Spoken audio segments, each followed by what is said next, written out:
بسم اللہ الرحمن الرحیم۔ شروع اللہ کے نام سے جو بڑا مہربان نہایت رحم والا ہے۔ الحمد للہ رب العالمین الرحمن الرحیم مالک یوم الدین ایاک نعبد و ایاک نستعین اهدنا الصراط المستقيم صراط الذين أنعمت عليهم غير المغضوب عليهم ولا الضالين۔ سب تعریفیں اللہ ہی کے لیے ہیں جو تمام جہانوں کا پالنے والا ہے، جو بہت مہربان نہایت رحم کرنے والا ہے، جو بدلے کے دن قیامت کا مالک ہے۔ اے اللہ، ہم تیری ہی عبادت کرتے ہیں اور تجھ ہی سے مدد مانگتے ہیں۔ ہمیں سیدھا راستہ دکھا، ان لوگوں کا راستہ جن پر تو نے انعام فرمایا، نہ کہ ان کا جن پر تیرا غضب نازل ہوا، اور نہ ہی گمراہوں کا۔ بسم اللہ الرحمن الرحیم۔ شروع کرتا ہوں اللہ کے نام سے جو بڑا مہربان نہایت رحم والا ہے۔ الف لام میم ذالک الکتاب لا ریب فیہ ھدی للمتقین الذین یؤمنون بالغیب ویقیمون الصلاة ومما رزقناہم ينفقون والذین یؤمنون بما انزل الیک وما انزل من قبلک وبالآخرة هم یوقنون اولئک علی ھدی من ربہم واولئک هم المفلحون۔ الف لام میم، یہ کتاب ایسی ہے جس میں کوئی شبہ نہیں، راہ بتلانے والی ہے اللہ سے ڈرنے والوں کے لیے۔ وہ اللہ سے ڈرنے والے لوگ ایسے ہیں یقین لاتے ہیں چھپی ہوئی چیزوں پر اور قائم رکھتے ہیں نماز کو، اور جو کچھ دیا ہم نے ان کو اس میں سے خرچ کرتے ہیں۔ اور وہ لوگ ایسے ہیں کہ یقین رکھتے ہیں اس کتاب پر جو آپ کی طرف اتاری گئی ہے، اور ان کتابوں پر بھی جو آپ سے پہلے اتاری جا چکی ہیں، اور آخرت پر بھی وہ لوگ یقین رکھتے ہیں۔ بس یہ لوگ ہیں ٹھیک راہ پر جو ان کے پروردگار کی طرف سے ملی ہے، اور یہ لوگ ہیں پورے کامیاب۔ وَإِلَٰهُكُمْ إِلَٰهٌ وَاحِدٌ لَا إِلَٰهَ إِلَّا هُوَ الرَّحْمَٰنُ الرَّحِيمُ اللہ لا الہ الا هو الحی القیوم لا تأخذه سنة ولا نوم له ما في السماوات وما في الأرض من ذا الذي يشفع عنده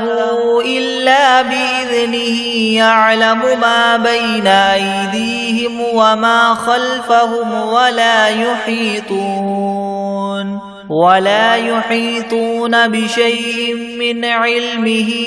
إلا بما شاء وسع كرسيه السماوات والأرض ولا يؤوده حفظهما وهو العلي العظيم۔ اور ایسا معبود جو تم سب کے معبود بننے کا مستحق ہے، وہ تو ایک ہی معبود حقیقی ہے، اس کے سوا کوئی عبادت کے لائق نہیں۔ وہی رحمان ہے اور رحیم ہے۔ اللہ تعالیٰ ایسا ہے کہ اس کے سوا کوئی عبادت کے قابل نہیں، زندہ ہے، سنبھالنے والا ہے تمام عالم کا، نہ اس کو اونگ دبا سکتی ہے اور نہ ہی نیند۔ اسی کی مملوک ہیں سب، جو کچھ آسمانوں میں ہے اور جو کچھ زمین میں ہے۔ ایسا کون شخص ہے جو اس کے پاس کسی کی سفارش کر سکے بدون اس کی اجازت کے؟ وہ جانتا ہے ان کے تمام حاضر اور غائب حالات کو، اور وہ موجودات اس کے معلومات میں سے کسی چیز کو اپنے احاطہ علمی میں نہیں لا سکتے مگر جس قدر علم دینا وہی چاہے۔ اسی کی کرسی نے سب آسمانوں اور زمین کو اپنے اندر لے رکھا ہے، اور اللہ کو ان دونوں کی حفاظت کچھ گراں نہیں گزرتی، اور وہ عالی شان عظیم الشان ہے۔ لا اکراہ فی الدین قد تبین الرشد من الغی فمن یکفر بالطاغوت ویؤمن باللہ فقد استمسک بالعروة الوثقى لا انفصام لها واللہ سمیع علیم۔ اللہ ولی الذین آمنوا یخرجهم من الظلمات إلى النور والذین کفروا اولیاؤهم الطاغوت یخرجونهم من النور إلى الظلمات أولئك أصحاب النار هم فيها خالدون۔ للہ ما فی السماوات وما فی الارض وإن تبدوا ما فی انفسکم او تخفوه یحاسبکم به اللہ فیغفر لمن یشاء ویعذب من یشاء واللہ علی کل شیء قدیر۔ دین میں زبردستی نہیں، کیونکہ ہدایت یقیناً گمراہی سے ممتاز ہو چکی ہے۔ سو جو شخص شیطان سے بد اعتقاد اور اللہ تعالیٰ کے ساتھ خوش اعتقاد ہو، یعنی اسلام قبول کر لے، تو اس نے بڑا مضبوط حلقہ تھام لیا جس کو کسی طرح کی شکستگی نہیں، اور اللہ تعالیٰ خوب سننے والا، خوب جاننے والا ہے۔ اللہ تعالیٰ ساتھی ہے ان لوگوں کا جو ایمان لائے، ان کو کفر کی تاریخیوں سے نکال کر بچا کر نور اسلام کی طرف لاتا ہے، اور جو لوگ کافر ہیں ان کے ساتھی شیاطین ہیں، وہ ان کو نور اسلام سے نکال کر تاریخیوں کی طرف لے جاتے ہیں، اور ایسے لوگ دوزخ میں رہنے والے ہیں، یہ لوگ اس میں ہمیشہ ہمیشہ رہیں گے۔ اللہ ہی کی ملک ہیں سب، جو کچھ آسمانوں میں ہے اور جو کچھ زمین میں ہے، اور جو باتیں تمہارے نفسوں میں ہیں ان کو اگر تم ظاہر کرو گے یا پوشیدہ رکھو گے، حق تعالیٰ تم سے حساب لیں گے، پھر جس کے لیے منظور ہوگا بخش دیں گے، اور جس کو منظور ہوگا سزا دیں گے، اور اللہ تعالیٰ ہی ہر شے پر پوری پوری قدرت رکھنے والے ہیں۔ آمن الرسول بما انزل الیہ من ربہ والمؤمنون كل آمن باللہ وملائکتہ وکتبہ ورسلہ لا نفرق بین احد من رسلہ وقالوا سمعنا واطعنا غفرانک ربنا وإلیک المصیر۔ لا يكلف الله نفسا إلا وسعها لها ما كسبت وعليها ما اكتسبت ربنا لا تؤاخذنا إن نسينا أو أخطأنا ربنا ولا تحمل علينا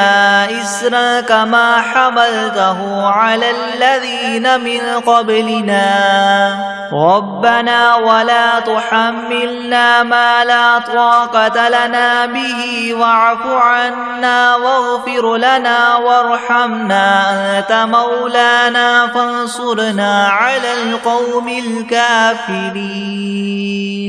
اعتقاد رکھتے ہیں رسول اس چیز کا جو ان کے پاس ان کے رب کی طرف سے نازل کی گئی، اور مومنین بھی سب کے سب عقیدہ رکھتے ہیں اللہ کے ساتھ اور اس کے فرشتوں کے ساتھ اور اس کی کتابوں کے ساتھ اور اس کے پیغمبروں کے ساتھ کہ ہم اس کے پیغمبروں میں سے کسی میں تفریق نہیں کرتے، اور سب نے یوں کہا کہ ہم نے آپ کا ارشاد سنا اور خوشی سے مانا، ہم آپ سے بخشش چاہتے ہیں اے ہمارے پروردگار، اور آپ ہی کی طرف ہم سب کو لوٹنا ہے۔ اللہ تعالیٰ کسی شخص کو مکلف نہیں بناتا مگر اسی کا جو اس کی طاقت اور اختیار میں ہو، اس کو ثواب بھی اس کا ہوتا ہے جو ارادے سے کرے، اور اس عذاب پر بھی اسی کا ہوگا جو ارادے سے کرے۔ اے ہمارے رب ہم پر داروگیر نہ فرمائیے اگر ہم بھول جائیں یا چوک جائیں، اے ہمارے رب ہم پر کوئی سخت حکم نہ بھیجیے جیسے ہم سے پہلے لوگوں پر آپ نے بھیجے تھے۔ اے ہمارے رب ہم پر کوئی ایسا بار دنیا یا آخرت کا نہ ڈالیے جس کی ہم کو سہار نہ ہو،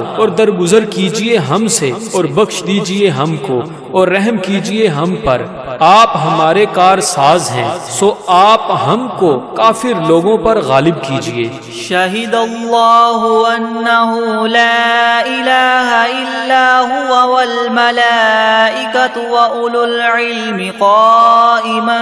بالقسط لا الہ الا هو العزیز الحکیم۔ قل اللہم مالک الملک تؤتی الملک من تشاء وتنزع الملک ممن تشاء وتعز من تشاء وتذل من تشاء بيدك الخير إنك على كل شيء قدير۔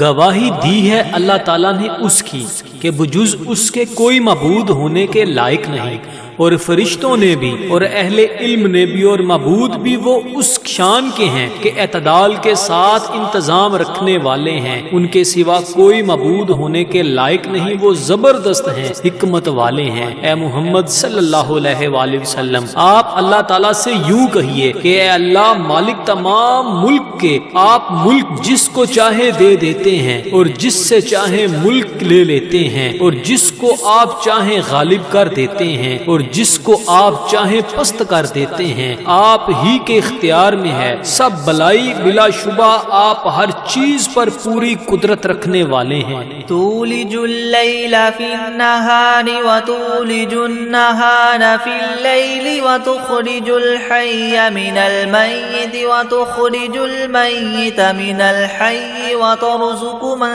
تشاء بغیر حساب۔ آپ رات کو دن میں داخل کر دیتے ہیں اور دن کو رات میں داخل کر دیتے ہیں، اور آپ جاندار چیز کو بے جان سے نکال لیتے ہیں اور بے جان چیز کو جاندار سے نکال لیتے ہیں، اور آپ جس کو چاہیں بے شمار رزق عطا فرماتے ہیں۔ ان ربکم اللہ الذی خلق السماوات والارض فی 6 ایام ثم استوى على العرش يغشي الليل النهار يطلبه حثيثا والشمس والقمر والنجوم مسخرات بأمره ألا له الخلق والأمر تبارك الله رب العالمين ادعوا ربكم تضرعا وخفية إنه لا يحب المعتدين۔ بے شک تمہارا رب اللہ ہی ہے جس نے سب آسمانوں اور زمین کو 6 روز میں پیدا کیا، پھر عرش پر قائم ہوا، چھپا دیتا ہے شب سے دن کو ایسے طور پر کہ وہ شب اس دن کو جلد ہی آ لیتی ہے، اور سورج اور چاند اور دوسرے ستاروں کو پیدا کیا ایسے طور پر کہ سب اس کے حکم کے تابع ہیں۔ یاد رکھو اللہ ہی کے لیے خاص ہے خالق ہونا اور حاکم ہونا، بڑی خوبیوں کے بڑے ہوئے ہیں اللہ تعالیٰ جو تمام عالم کے پروردگار ہیں۔ دعا کیا کرو تذلل ظاہر کر کے بھی اور چھپ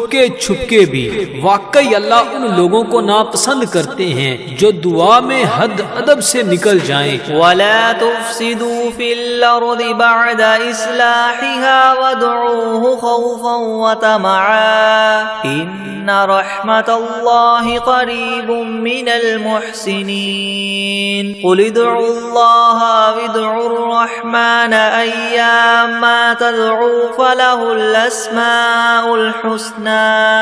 وَلَا تَجْهَرْ بِصَلَاتِكَ وَلَا تُخَافِتْ بِهَا وَابْتَغِ بَيْنَ ذَلِكَ سَبِيلًا وَقُلِ الْحَمْدُ لِلَّهِ الَّذِي لَمْ يَتَّخِذْ وَلَدًا وَلَمْ يَكُنْ لَهُ شَرِيكٌ فِي الْمُلْكِ وَلَمْ يَكُنْ لَهُ وَلِيٌّ مِّنَ الذُّلِّ وَكَبِّرْهُ تَكْبِيرًا۔ اور دنیا میں بعد اس کے کہ اس کی درستی کر دی گئی ہے، فساد مت پھیلاؤ، اور تم اللہ تعالیٰ کی عبادت کیا کرو اس سے ڈرتے ہوئے اور امید رکھتے ہوئے، بے شک اللہ تعالیٰ کی رحمت نزدیک ہے نیک کام کرنے والوں کے۔ آپ فرما دیجئے کہ خواہ اللہ کہہ کر پکارو یا رحمان کہہ کر پکارو، جس نام سے بھی پکارو گے سو اس کے بہت سے اچھے نام ہیں، اور اپنی نماز میں نہ تو بہت پکار کر پڑھیے اور نہ بالکل چھپکے چھپکے ہی پڑھیے، اور دونوں کے درمیان ایک طریقہ اختیار کر لیجئے اور کہہ دیجئے کہ تمام خوبیاں اسی اللہ کے لیے خاص ہیں جو نہ اولاد رکھتا ہے اور نہ اس کی کوئی سلطنت میں شریک ہے اور نہ کمزوری کی وجہ سے اس کا کوئی مددگار ہے، اور اس کی خوب برائیاں بیان کیا کیجئے۔ افحسبتم انما خلقناكم عبثا وانکم الینا لا ترجعون فتعالى الله الملك الحق لا اله الا هو رب العرش الكريم ومن يدع مع الله إلها آخر لا برهان له به فإنما حسابه عند ربه إنه لا يفلح الكافرون وقل رب اغفر وارحم وأنت خير الراحمين۔ ہاں تو کیا تم نے یہ خیال کیا تھا کہ ہم نے تم کو یوں ہی خالی از حکمت پیدا کر دیا ہے اور یہ خیال کیا تھا کہ تم ہمارے پاس نہیں لائے جاؤ گے؟ سو اس سے کامل طور پر ثابت ہو گیا کہ اللہ تعالیٰ بہت ہی عالی شان ہے، جو کہ بادشاہ حقیقی ہے، اس کے سوا کوئی عبادت کے لائق نہیں، عرش عظیم کا مالک ہے۔ اور جو شخص اس امر پر دلیل قائم ہونے کے بعد اللہ کے ساتھ کسی اور معبود کی بھی عبادت کرے کہ جس کے معبود ہونے پر اس کے پاس کوئی دلیل نہیں، سو اس کا حساب اسی کے رب کے یہاں ہوگا، جس کا نتیجہ لازمی یہ ہے کہ یقیناً کافروں کو فلاح نہ ہوگی۔ اور آپ یوں کہا کریں کہ اے میرے پروردگار معاف کر اور رحم کر، اور تو سب رحم کرنے والوں سے بڑھ کر رحم فرمانے والا ہے۔ بسم اللہ الرحمن الرحیم۔ شروع کرتا ہوں اللہ کے نام سے جو بڑا مہربان نہایت رحم والا ہے۔ والصافات صفا فالزاجرات زجرا فالتاليات ذكرا إن إلهكم لواحد رب السماوات والأرض وما بينهما ورب المشارق إنا زينا السماء الدنيا بزينة للكواكب وحفظا من كل شيطان مارد لا يسمعون إلى الملأ الأعلى ويقذفون من كل جانب دحورا ولهم عذاب واصب إلا من خطف الخطفة فأتبعه شهاب ثاقب فاستفتهم أهم أشد خلقا ممن خلقنا إنا خلقناهم من طين لازب۔ قسم ہے ان فرشتوں کی جو صف باندھ کر کھڑے ہوتے ہیں، پھر ان فرشتوں کی جو بندش کرنے والے ہوتے ہیں، پھر ان فرشتوں کی جو ذکر کی تلاوت کرنے والے ہیں کہ تمہارا معبود برحق ایک ہے، وہ پروردگار ہے آسمانوں اور زمین کا اور جو کچھ ان کے درمیان میں ہے، اور پروردگار ہے طلوع کرنے کے موقع کا۔ ہم نے رونق دی ہے اس طرف والے آسمان کو ایک عجیب آرائش یعنی ستاروں کے ساتھ، اور حفاظت بھی کی ہے ہر شریر شیاطین سے۔ وہ شیاطین عالم بالا کی طرف کان بھی نہیں لگا سکتے، اور وہ ہر طرف سے مار کر دھکے دیے جاتے ہیں، اور ان کے اس لیے دائمی عذاب ہوگا۔ مگر جو شیطان کچھ خبر لے کر بھی بھاگے تو ایک دہکتا ہوا شعلہ ان کے پیچھے لگا دیا گیا۔ تو آپ ان سے پوچھئے کہ یہ لوگ بناوٹ میں سخت ہیں یا ہماری پیدا کی ہوئی یہ چیزیں؟ ہم نے ان لوگوں کو چپکتی ہوئی مٹی سے پیدا کیا۔ یا معشر الجن والانس ان استطعتم ان تنفذوا من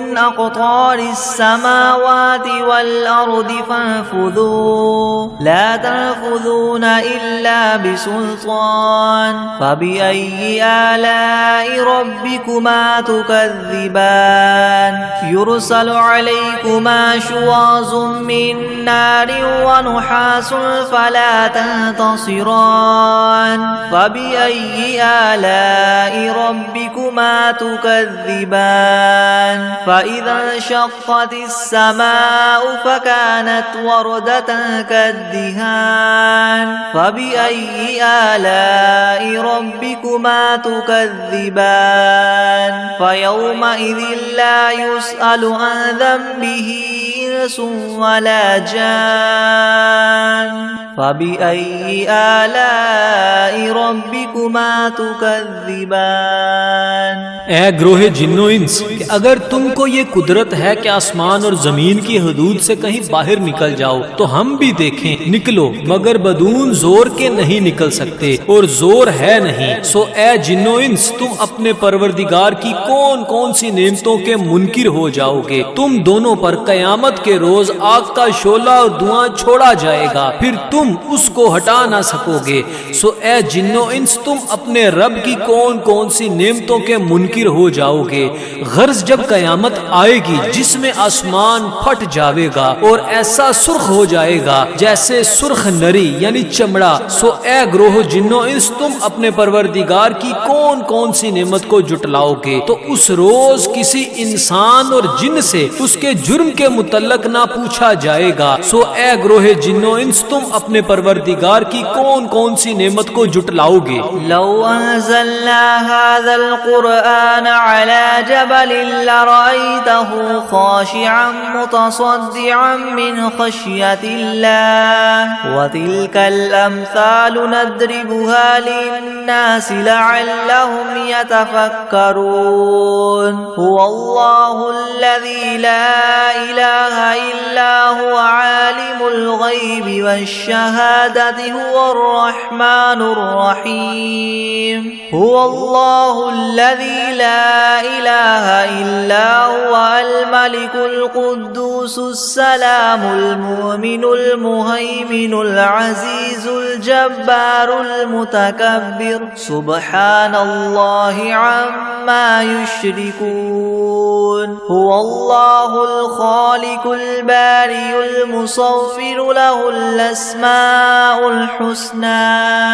يسبح له ما في السماوات والأرض وهو العزيز الحكيم۔ اگر ہم اس قرآن کو کسی پہاڑ پر نازل کرتے تو اے مخاطب تو اس کو دیکھتا کہ خدا کے خوف سے دب جاتا اور پھٹ جاتا، اور ان مضامین عجیبہ کو ہم نے لوگوں کے لیے نفع کے لیے بیان کرتے ہیں تاکہ وہ سوچیں۔ وہ ایسا معبود ہے کہ اس کے سوا کوئی اور معبود بننے کے لائق نہیں۔ وہ جاننے والا ہے پوشیدہ چیزوں کا اور ظاہر چیزوں کا، وہی بڑا مہربان رحم والا ہے۔ وہ ایسا معبود ہے کہ اس کے سوا کوئی اور معبود نہیں۔ وہ بادشاہ ہے، سب عیبوں سے پاک ہے، سالم ہے، امن دینے والا ہے، نگہبانی کرنے والا ہے، زبردست ہے، خرابی درست کرنے والا ہے، بڑی عظمت والا ہے۔ اللہ تعالیٰ جس کی شان یہ ہے کہ لوگوں کے شرک سے پاک ہے، وہ معبود برحق ہے، پیدا کرنے والا ہے، ٹھیک ٹھیک بنانے والا ہے، وہ صورت بنانے والا ہے، اس کے اچھے اچھے نام ہے۔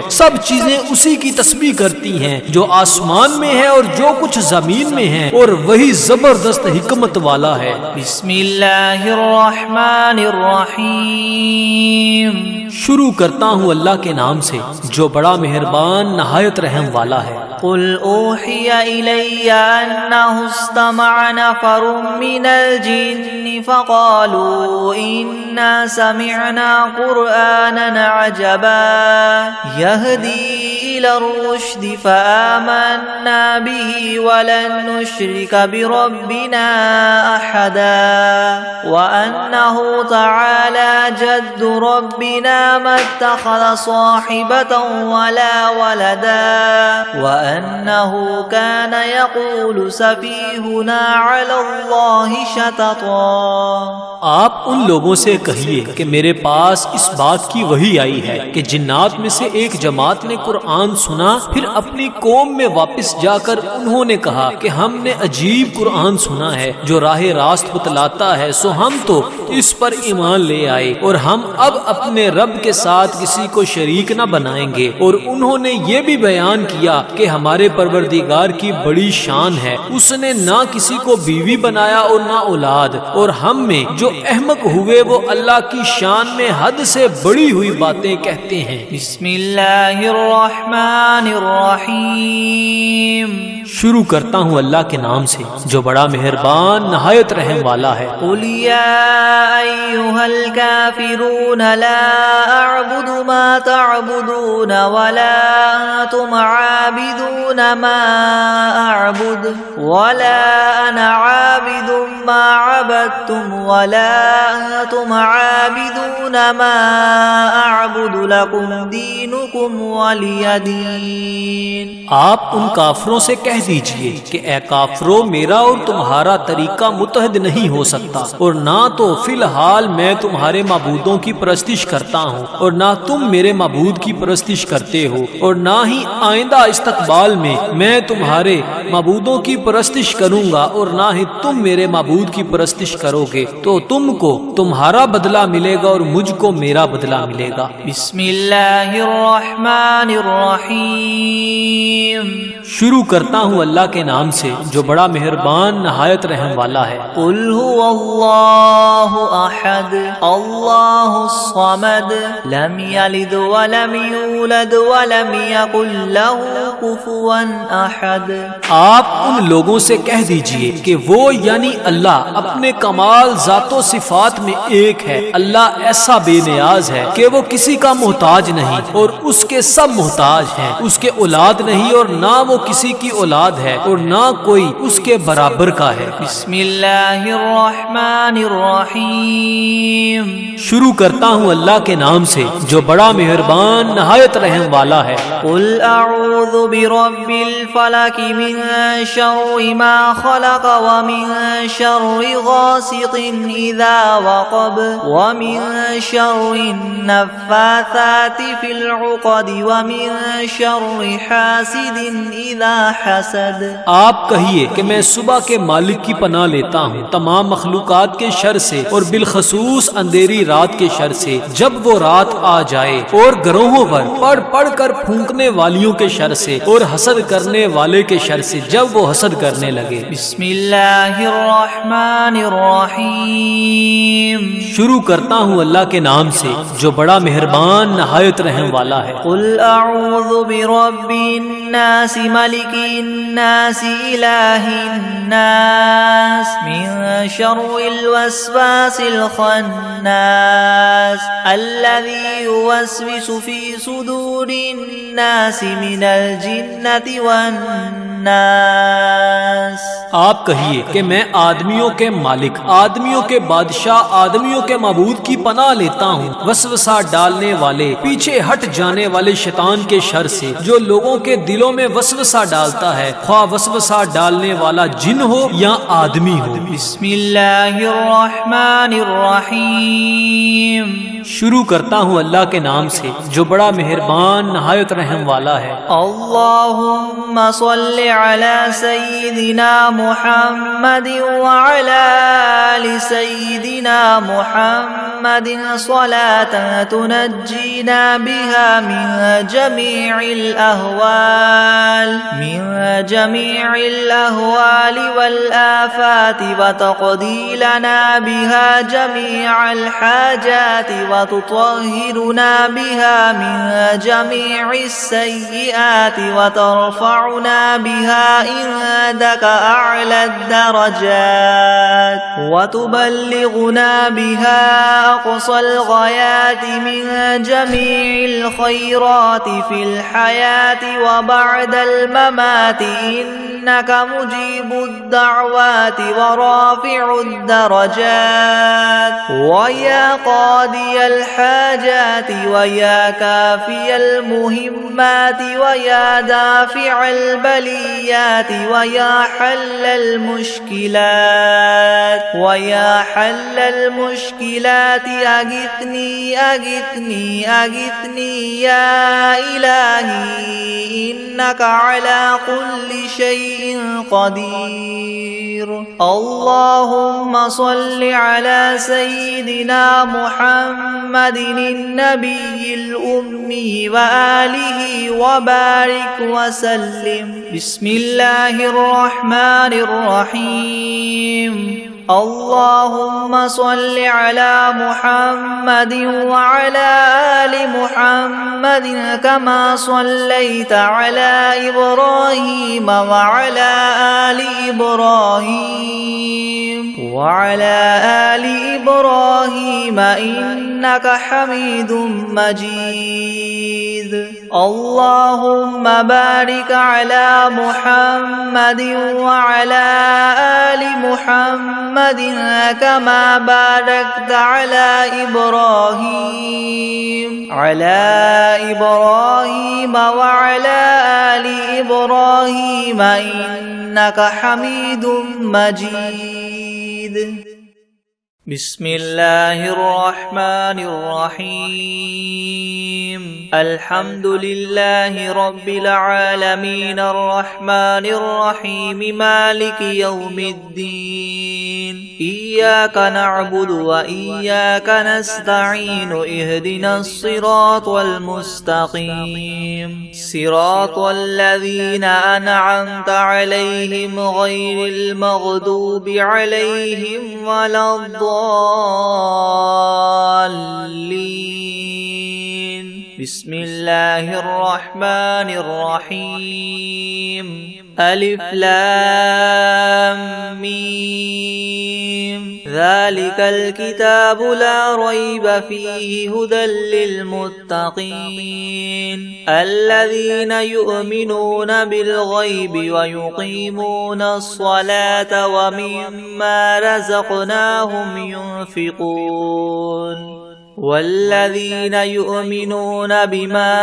أنزل إليك وما أنزل من قبلك وبالآخرة هم يوقنون أولئك على هدى من ربهم وأولئك هم المفلحون. وإلهكم إله واحد لا إله إلا هو الرحمن الرحيم. الله لا إله إلا هو الحي القيوم لا تأخذه سنة ولا نوم له ما في السماوات وما في الأرض. من ذا الذي يشفع عنده إلا بإذنه يعلم ما بين أيديهم وما خلفهم ولا يحيطون بشيء من علمه إلا بما شاء. وسع كرسيه السماوات والأرض ولا يؤوده حفظهما وهو العلي العظيم.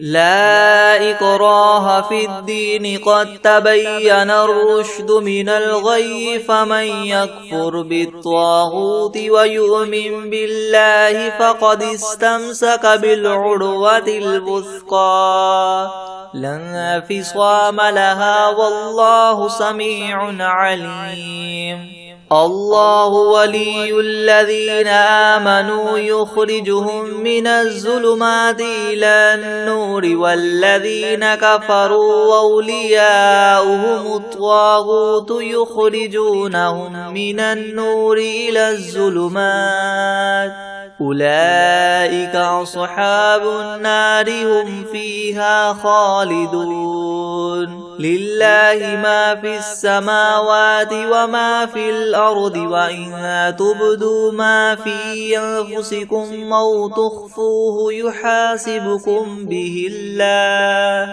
فيغفر لمن يشاء ويعذب من يشاء والله على كل شيء قدير. آمن الرسول بما أنزل إليه من ربه والمؤمنون كل آمن بالله وملائكته وكتبه ورسله لا نفرق بين أحد من رسله وقالوا سمعنا وأطعنا غفرانك ربنا وإليك المصير. لا يكلف الله نفسا إلا وسعها لها ما كسبت وعليها ما اكتسبت ربنا لا تؤاخذنا إن نسينا أو أخطأنا ربنا ولا تحمل علينا إسرا كما حملته على الذين من قبلنا ربنا ولا تحملنا ما لا طاقة لنا به واعف عنا واغفر لنا وارحمنا أنت مولانا فانصرنا على القوم الكافرين شهد الله أنه لا إله إلا هو والملائكة وأولو العلم قائما بالقسط لا إله إلا هو العزيز الحكيم قل اللهم مالك الملك تؤتي الملك من تشاء وتنزع الملك ممن تشاء وتعز من تشاء وتذل من تشاء بيدك الخير إنك على كل شيء قدير تولج الليل في النهار وتولج النهار في الليل وتخرج الحي من الميت وتخرج الميت من الحي وترزق من تشاء بغير حساب إن ربكم الله الذي خلق السماوات والأرض في 6 أيام ثم استوى على العرش يغشي الليل النهار يطلبه حثيثا والشمس والقمر والنجوم مسخرات بأمره ألا له الخلق والأمر تبارك الله رب العالمين ادعوا ربكم تضرعا وخفية إنه لا يحب المعتدين ولا تفسدوا في الأرض بعد إصلاحها وادعوه خوفا وطمعا إن رحمة الله قريب من المحسنين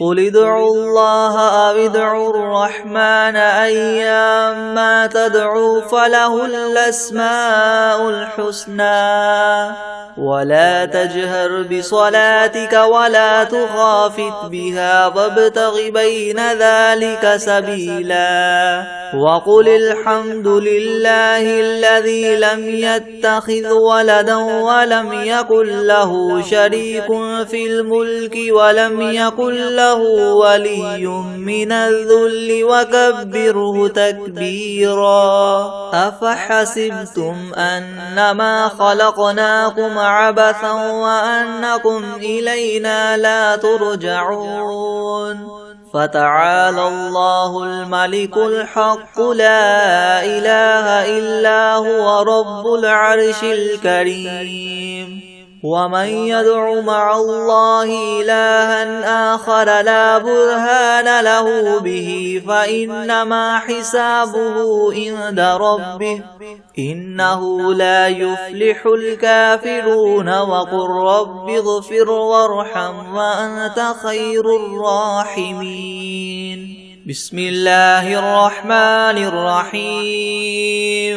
والصافات صفا فالزاجرات زجرا فالتاليات ذكرا إن إلهكم لواحد رب السماوات والأرض وما بينهما ورب المشارق إنا زينا السماء الدنيا بزينة الكواكب وحفظا من كل شيطان مارد لا يسمعون إلى الملأ الأعلى ويقذفون من كل جانب دحورا ولهم عذاب واصب إلا من خطف الخطفة فأتبعه شهاب ثاقب فاستفتهم أهم أشد خلقا ممن خلقنا إنا خلقناهم من طين لاذب يا معشر الجن والإنس إن استطعتم أن تنفذوا من أقطار السماوات والأرض فانفذوا لا تنفذون إلا بسلطان فبأي آلاء ربكما تكذبان يرسل عليكما شواظ من نار ونحاس فلا تنتصران فبأي آلاء ربكما تكذبان فإذا انشقت السماء فكانت وردة كالدهان فبأي آلاء ربكما تكذبان فيومئذ لا يسأل عن ذنبه إنس ولا جان فبأي آلاء ربكما تكذبان لو أنزلنا هذا القرآن على جبل لرأيته خاشعا متصدعا من خشية الله وتلك الأمثال نضربها للناس لعلهم يتفكرون هو الله الذي لا إله إلا هو عالم الغيب والشهادة هو الرحمن الرحيم هو الله الذي لا إله إلا هو الملك القدوس السلام المؤمن المهيمن العزيز الجبار المتكبر سبحان الله عما يشركون هو الله الخالق البارئ المصور له الأسماء الحسنى يسبح له ما في السماوات والأرض وهو العزيز الحكيم بسم الله الرحمن الرحيم قل أوحي إلي أنه استمع نفر من الجن فقالوا إنا سمعنا قرآنا عجبا يهدي إلى الرشد فآمنا به ولن نشرك بربنا أحدا وأنه تعالى جد ربنا ما اتخذ صاحبة ولا ولدا وأنه كان يقول سفيهنا على الله شططا بسم الله الرحمن الرحيم قل يا أيها الكافرون لا أعبد ما تعبدون ولا أنتم عابدون ما أعبد ولا أنا عابد ما عبدتم ولا أنتم عابدون ما أعبد لكم دينكم ولي دين بسم الله الرحمن الرحيم قل هو الله أحد الله الصمد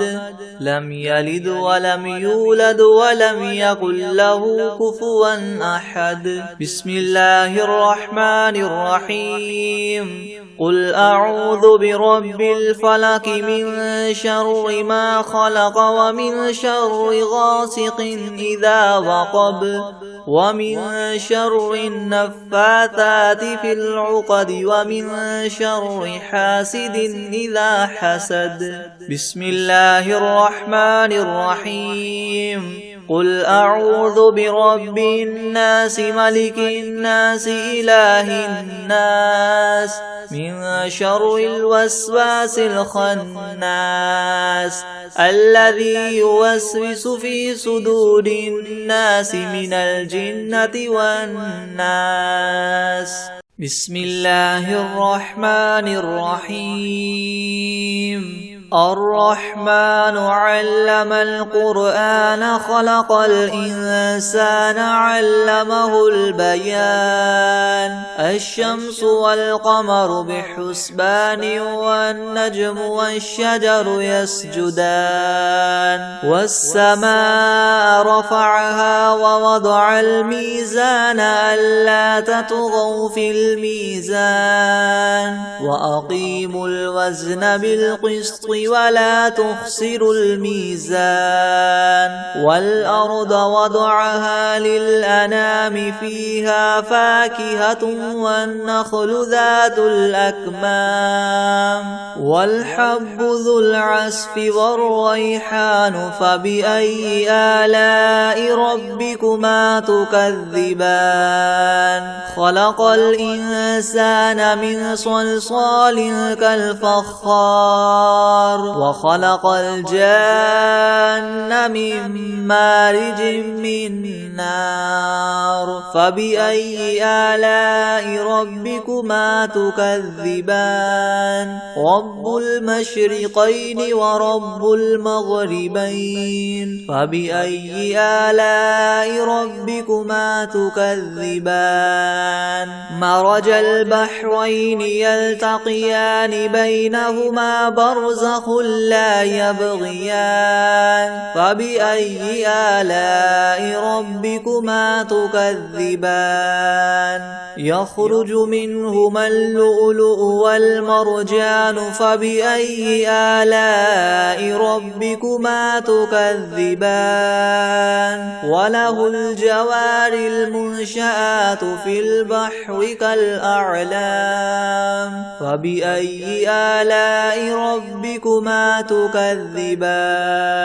كل من عليها فان ويبقى وجه ربك ذو الجلال والإكرام فبأي آلاء ربكما تكذبان يسأله من في السماوات والأرض كل يوم هو في شأن فبأي آلاء ربكما تكذبان سنفرغ لكم أيها الثقلان فبأي آلاء ربكما تكذبان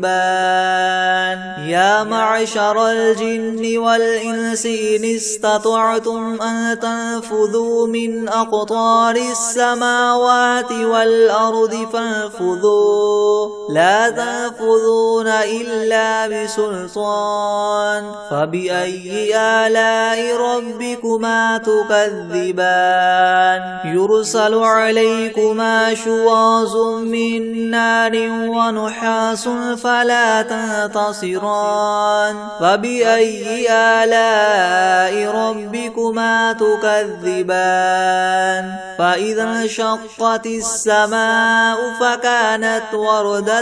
كالدهان فبأي آلاء ربكما تكذبان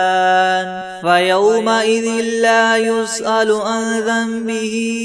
إنس ولا جان فبأي آلاء ربكما تكذبان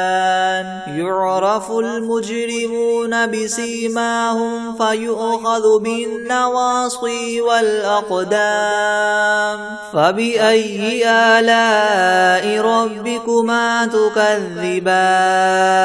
هذه جهنم التي يكذب بها المجرمون يطوفون بينها وبين حميم آن فبأي آلاء ربكما تكذبان ولمن خاف مقام ربه جنتان فبأي آلاء ربكما تكذبان ذواتا أفنان فبأي آلاء ربكما تكذبان فيهما عينان تجريان الزوجان فبأي آلاء ربكما تكذبان فيهما من كل فاكهة زوجان فبأي آلاء ربكما تكذبان متكئين على فرش بطائنها من استبرق وجنى الجنتين دان فبأي آلاء ربكما تكذبان فيهن قاصرات الطرف لم يطمثهن إنس قبلهم ولا جان فبأي آلاء ربكما تكذبان كأنهن الياقوت والمرجان فبأي آلاء ربكما تكذبان هل جزاء الإحسان إلا الإحسان فبأي آلاء ربكما تكذبان ومن دونهما جنتان فبأي آلاء ربكما تكذبان مدهامتان فبأي آلاء ربكما تكذبان فيهما عينان نضاختان فبأي آلاء ربكما تكذبان فيهما فاكهة ونخل ورمان فبأي آلاء ربكما تكذبان فيهن خيرات حسان فبأي آلاء ربكما تكذبان حور مقصورات في الخيام فبأي آلاء ربكما تكذبان لم يطمثهن إنس قبلهم ولا جان فبأي آلاء ربكما تكذبان متكئين على رفرف خضر وعبقري حسان فبأي آلاء ربكما تكذبان تبارك اسم ربك ذي الجلال والإكرام بسم الله الرحمن الرحيم عما يتساءلون عن النبأ العظيم الذي هم فيه مختلفون كلا سيعلمون ثم كلا سيعلمون ألم نجعل الأرض مهادا والجبال أوتادا وخلقناكم أزواجا وجعلنا نومكم سباتا وجعلنا الليل لباسا وجعلنا النهار معاشا وبنينا فوقكم سبعا شدادا وجعلنا سراجا وهاجا وأنزلنا من المعصرات ماء ثجاجا لنخرج به حبا ونباتا وجنات ألفافا إن يوم الفصل كان ميقاتا يوم ينفخ في الصور فتأتون أفواجا وفتحت السماء فكانت أبوابا وسيرت الجبال فكانت سرابا إن جهنم كانت مرصادا للطاغين مآبا لابثين فيها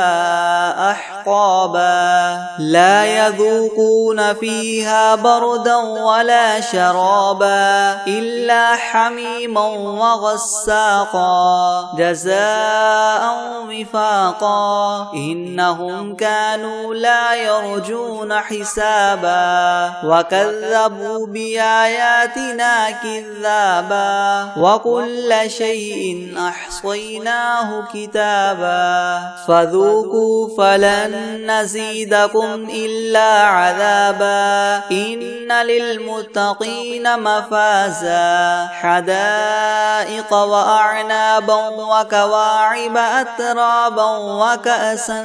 دهاقا لا يسمعون فيها لغوا ولا كذابا جزاء من ربك عطاء حسابا رب السماوات والأرض وما بينهما الرحمن لا يملكون منه خطابا يوم يقوم الروح والملائكة